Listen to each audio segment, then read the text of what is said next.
আর্থিক অসঙ্গতি ও দুর্নীতির অভিযোগে অবশেষে পদত্যাগ করতে বাধ্য হয়েছেন যুক্তরাজ্যের সিটি মিনিস্টার টিউলিপ সিদ্দিক। বিষয়টি নিশ্চিত করে একটি বিবৃতি দিয়েছেন দেশটির প্রধানমন্ত্রী কিয়ার স্টারমার।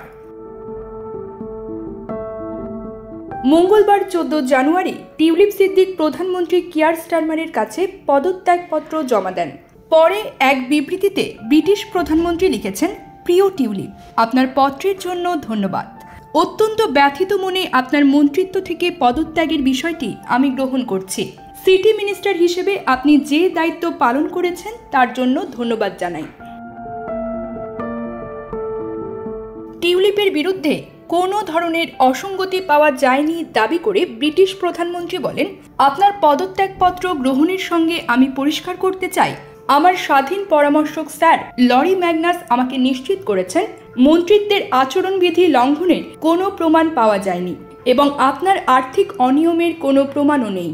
এছাড়া স্বপ্রণোদিত হয়ে নিজের বিরুদ্ধে তদন্তের আহ্বান এবং তদন্তকারী স্যার লরি ম্যাগনাসকে এক্ষেত্রে সম্পূর্ণভাবে সহযোগিতা করায় আপনাকে ধন্যবাদ জানাতে চাই।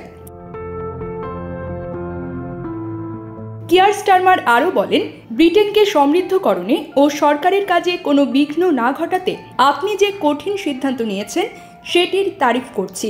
আপনাকে স্পষ্ট করে জানাতে চাই, আপনার সামনে এগিয়ে যাওয়ার দরজা খোলা রয়েছে।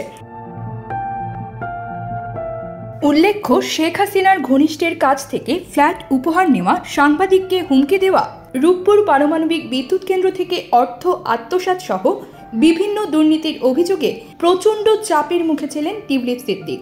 অবশেষে চাপের মুখে শেষ পর্যন্ত মন্ত্রিত্ব ছাড়তে হয়েছে তাকে। News desk, bridge Bangla 24।